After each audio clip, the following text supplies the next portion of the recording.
What's going on, my fellow Kino Lords? Got surprise guest Perry in the front, Eric and Jeremy in the back. We got the whole gang together this time because this is actually the last time we're all going to see Perry for a very long time because he's moving to Florida. Triangle of Sadness just came out. It's a pretty big movie. It won the Palme d'Or at Cannes Film Festival, so I figured this would be a perfect film for all of us to watch and review, and it's kind of like perfect timing. So everything just felt right to kind of bring everybody together and talk about this film. And we just got out of watching it, and I absolutely love this film. To me, this is a must-see film, and I 100% understand why it won the Palme d'Or. Honestly, a little bit surprising that it won the Palme d'Or a little bit, considering not only is it pretty much a comedy, but there's a lot of absurd kind of like, I don't want to say toilet humor, but very kind of like gross gag humor in this film that I wouldn't expect kind of like a hoity-toity film festival like Cannes Film Festival to really appreciate. But they did, and I'm really glad they did, because I really see why they found greatness in this film. Because pretty much from every phase, I think this film is quite brilliant. I think the concept of this is great. And again, the writing and the characters, I think, is fantastic. You know, a lot like Ruben Östlund's previous films, like The Square, and what was the other one? Force Majeure. There's a very like social satirical element to them, and this is another one that really goes in on, you know, tackling the layers of classism, not only in America but just like around the world in general. And it takes these concepts of classism, it takes the ideological philosophies of communism and of capitalism, you know, the ideas of Marxism, and it has these ideas, and what it does with them is that it has, not only is a lot of these concepts kind of portrayed within the narrative and the characters of this film like naturally, but it even goes as far to have, you know, these characters in the film that have this really cheeky and hilarious type of back and forth debate about them. It felt like everything was very fleshed out in a way that I thought was thought-provoking, but at the same time, you can definitely tell that this film has something to say. It's definitely trying to poke fun at the top 1%. You know, the top 1% is, they ultimately kind of become the gag of this film, but at the same time, I feel like it's very clever with how it explores it. I feel like this, you know, despite how absurd everything is, it doesn't feel unrealistic. Like, we follow characters in this film that are absurd to the point where it's just like constantly hilarious, but it's not far from the realm of reality. Like, it all feels like these are people that definitely exist. They exhibit these behaviors that we see all the time, and I mean, these characters are in a lot of ways very out of touch, but I don't know, I just think the way that this film goes about exploring these classist concepts through its comedy, that I just found quite compelling.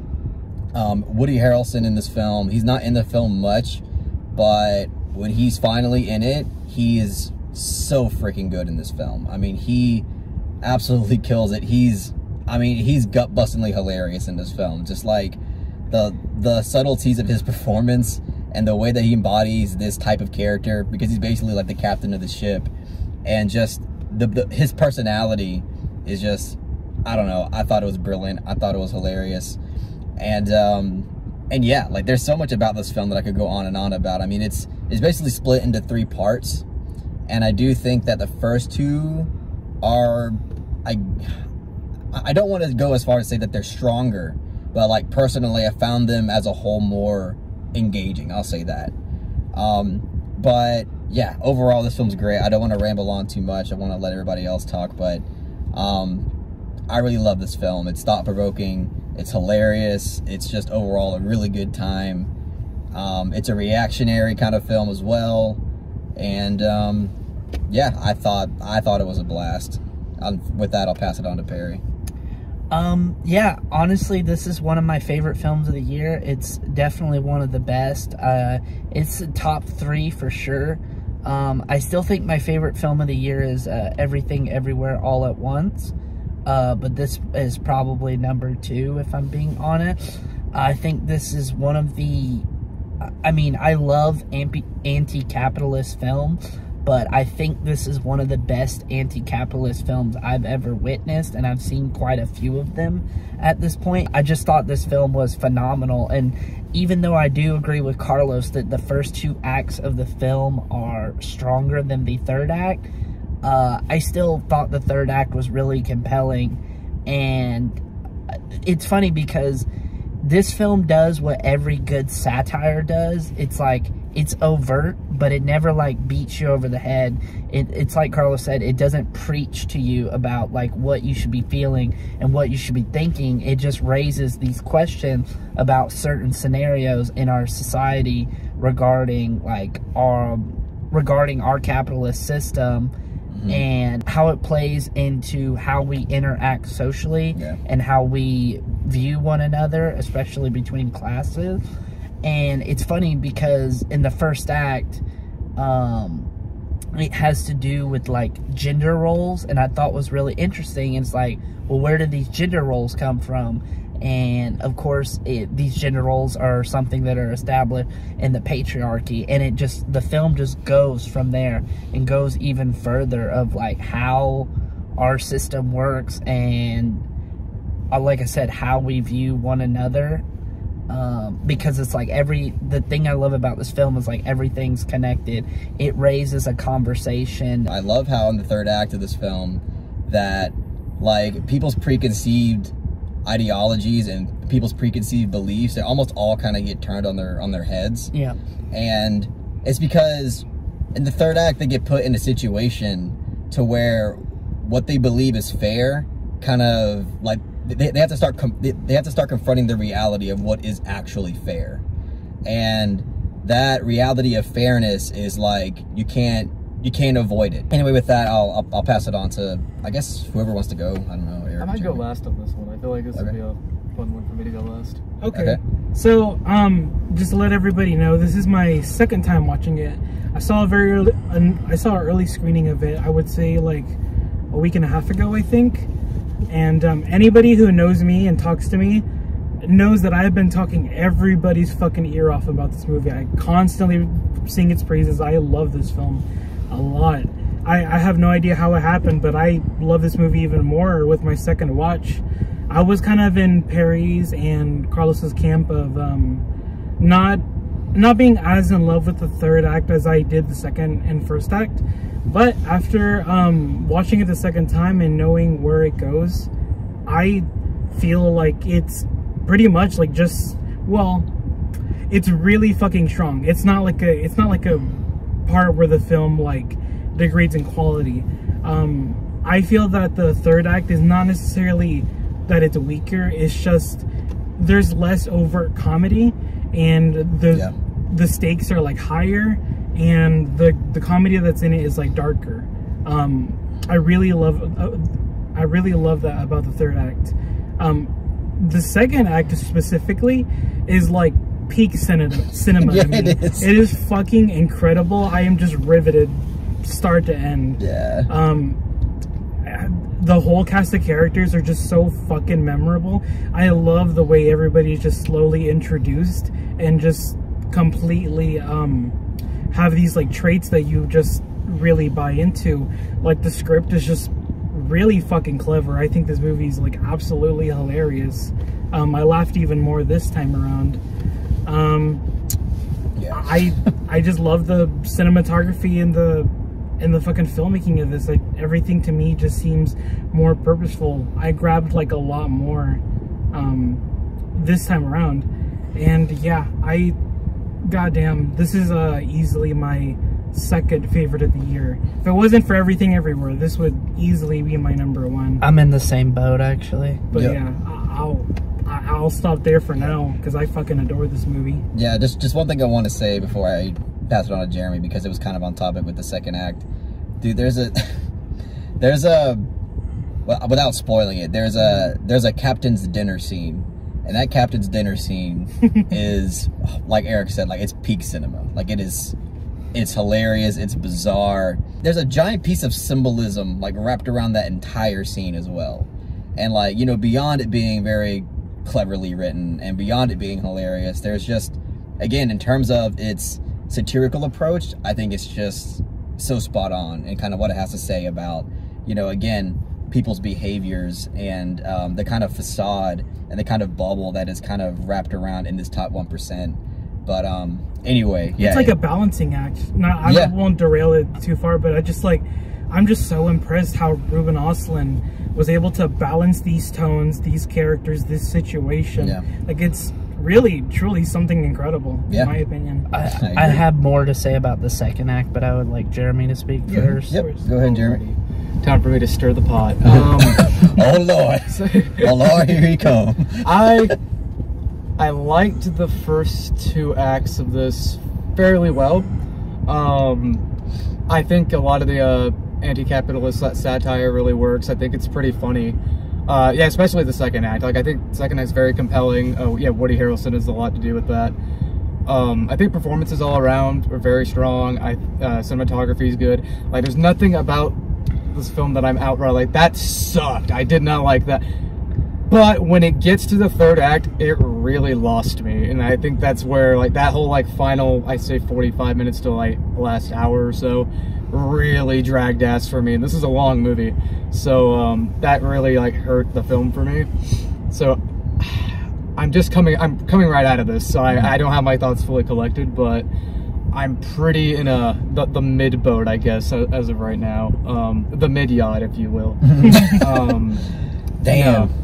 I don't know. I can see the third act being really divisive, though. Yeah, I can see it being divisive. It was just not compelling at all to me at that point. Like, I mean, there's a couple good gags, and like, I do like the ending. Like, the final few minutes, I'm like, okay, good. Like, I like where it ends, but I don't know. Getting there though was just a slog for me. Like, at that point, like, I don't know. Just there, I can pinpoint exactly. I'm not gonna spoil it, but exactly the scene where like it went downhill for me. Like, from that point, I'll say, without spoiling anything. And it's like, from that point on, I'm like, I just don't care that much anymore. For me, it was like just small moments in the third act that I thought like I started to lose a little bit of interest, but it's just, I don't know, I felt like it picks up back up again like pretty quickly, and I'm right there in it. So not fair, yeah. No, honestly, I totally get like a lot of the praise this is getting. I don't know. I wasn't like in love with the first 2 acts, but I did enjoy it. I was like, this is good. Like, I'm having a good time. I'm laughing. But I don't know. Yeah, at that point, it's just like, I guess because I wasn't already in love with the movie, it really hurt it a lot more that I didn't care for the third act. So I don't know. I guess that's where I'm at the moment. Yeah, I don't know. Like I said, I wonder if you guys will benefit from a second watch, because like I said, I really did like feel that a bit, but those complaints just kind of went away. Like, where I knew the film was going and what it was doing, it massively improved it for me. But like Jeremy said, I already liked that third act, but now I love it almost just as much as the other 2.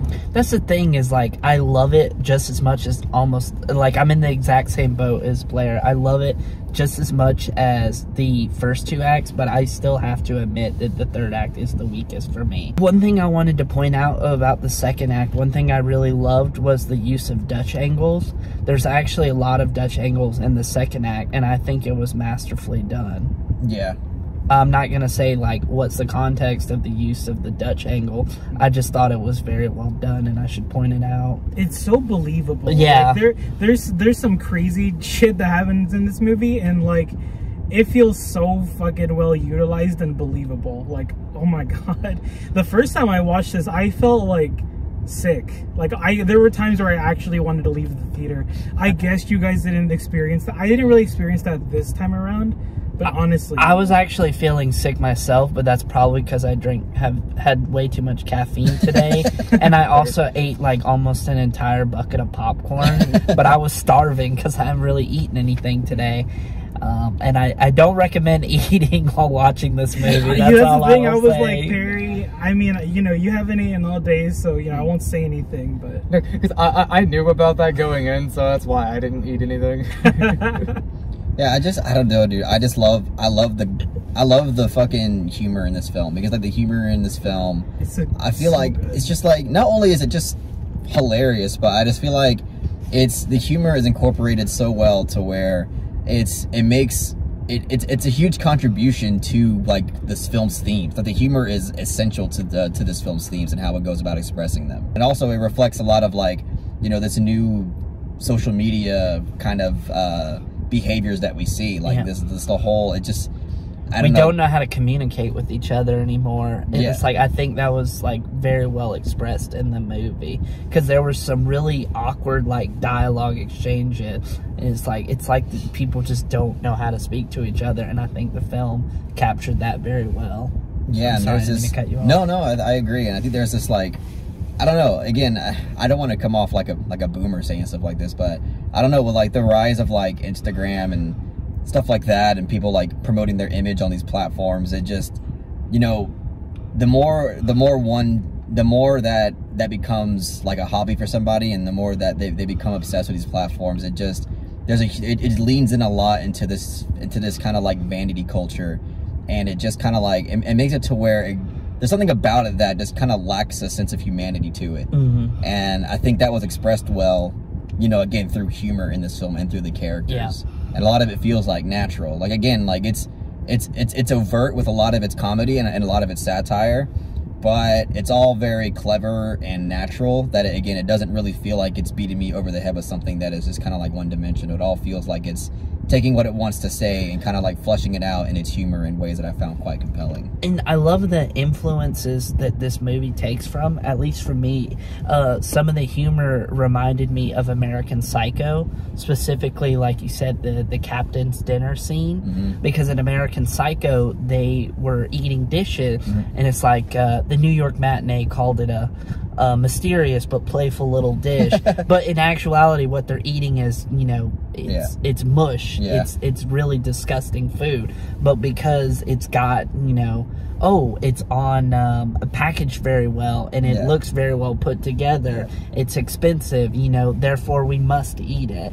And I love how that's incorporated into the movie, and it goes back to films like Zoolander, like, if they'll wear a trash bag if it has the right if it has the right brand on it. And I like that. It's like they'll eat anything if it's packaged a certain way, if it's presented to them a certain way. If they're told it's expensive and luxury, they'll fucking exactly. And like, I also loved how this film kind of portrays how, you know, the fucking top 1% in a lot of ways, they'll find anything to fucking complain about. Like, they'll be like in this perfect scenario, and, you know, they'll complain about like some small thing that doesn't even exist. Which is they'll phrase it as a question. They'll phrase it as a question, even though it's actually a complaint. And let's not forget Life Aquatic with Steve Zissou. I think. I thought about that movie. Dude, this definitely is an inspiration on this film. There's no way it isn't. Yeah, and there's concepts in this film that are brought up by certain characters that actually have callbacks and come full circle that I thought were really clever. I love the callbacks in this movie. They're all fun. I really want to say it without really giving it away, but all I'll say is that there's this one callback that revolves around this couple that basically profited off the military-industrial complex, and the way that like piece of symbolism kind of comes full circle is just really, really good. And also how it's incorporated within the narrative and how that comes back as well is just like, I don't know, to me it's like genius level satire. I really love how it expresses like they don't really know what they're selling. They just know it's making them a fuck ton of money. So what does it matter what we're selling? But yeah, I don't know, dude. It's really, really great. I mean, again, like if I had to give any like criticisms, again, I think the third act, some moments here and there, I lost a little bit of interest. And also, I don't think it ends on the most compelling shot. Even though I understand that like I understand what it's going for. I felt like it had many chances to end on a more compelling shot than it ends on a shot where I'm like, all right, I guess. I like how it ends, but I agree. The final shot is a little unfulfilling where you're just like, oh, okay. Yeah. That's like, the movie. Okay. Cool. I don't feel that way. Honestly, and I don't feel that the way. ending itself, I like. Like, just how it is done, I like. To me, the final shot, I'm just like, it's okay. It leaves me on a high note, personally. Yeah, same here. It's just, I don't know. It's not like a huge thing, but yeah, like I do agree with that. Like, I don't know. I'm kind of, honestly, the final the final shot would have been more compelling if it was like the shot before it almost. I can see that, but I don't know. I like that it did. I don't want to say too much. I'm satisfied with it. Because I feel like what's, I don't know. I'll say I feel like what's implied with the final shot of this movie is kind of already implied with a few scenes before it, but that's fine. I'll just leave it at that. I'm with Blair, actually. I'm glad to hear somebody agrees. Yeah, I'm definitely in the same boat as you are. I like the ending. Like me and Jeremy were saying, like, I like the ending, but I just thought it could have ended on a more compelling shot than what it was. And I really do love the ambiguity of the ending, because I do think, like I said, what this film is trying to tackle thematically, it does what a lot of great satires, it's very overt about it. Like, you get what it's going for. So I like with the ending that there is ambiguity and they don't tie everything up in a neat bow. Yeah, I like that too. No, I do too. But I mean, I don't think anything else really got to say about it. I mean, I really like, honestly. Oh, I'm sorry. No, I was gonna say I think the first 2 acts are pretty much perfect. Like, I wouldn't change anything. Yeah, about even the first 2 opening, acts. like the scenes before, like the title card or whatever. Oh yeah. Or during, like, that's all great too. It's Yeah. fucking awesome. Yes, absolutely. If anything, like, I could have done with like less dialogue in regards to what the movie was like trying to tackle thematically. Like, I can see that. Like I said, like, I don't think it's like too like over expository, but there were a couple lines where it's like, okay, you could probably take that out, you could probably take that out, and you would have if the exact same experience, if not a better experience for it. I can see where you're coming from with that. Yeah. But that's a bit nitpicky. Overall, like I said, I really do love the film. Well, all right. Anybody have anything else to say? Does anybody have anything else to say about the film, or? You know, go out and see it. It's Yes. Yeah. very unique. It's like a fucking roller coaster, this film. A must watch. Yeah. But a good roller coaster. Yes. Well, all right then. With that, we'll move on to ratings. I obviously really loved this film. It was hilarious. It's clever. It's all around really, really amazing stuff. I'll give it a soft 9 out of 10. Should I go next? Yeah, I always go last. Okay. Well, fucking love this movie to death. That's what else can I say? I give it a strong 9 out of 10. Pretty strong 9 out of 10. No, I'm glad y'all did as much as y'all did. Yeah, it's like, this is not a movie I can't say, like, I'm not going to tell you not to see it. Like, I think there's enough here that I'm like, yeah, like, watch it. Like, give it a go. Hell, I might give it another go myself. But just, yeah, coming out of the theater, I just felt kind of cold. I don't know, yeah, that third act really just kind of left me mostly unfulfilled. I like the ending, but just, yeah, getting there. So, I don't know. It's going to sound bad. As of now, I'm going to give it a strong 5. Whoa. Oh, shit. Because I can't say overall I wholly enjoyed the experience. Like, I enjoyed a lot of it, but I don't know, it really left me wanting more overall.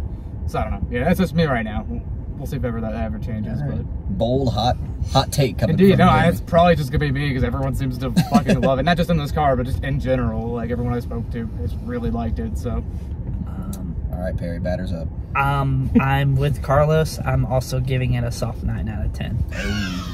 Okay. It's awesome. I like it. Yeah. I think I enjoy it just as much as Blair does. It's just I don't rate it as highly, but yeah, rating's semantics. Yeah. Yeah, arbitrary. Arbitrary rating. Now y'all got to go see Tar. Me and Jeremy already saw Tar. Oh, Tar's so good. I can't wait to watch that one. No, I do love Tar. Like, that is one I'll get behind. Yeah. Can't wait to see it.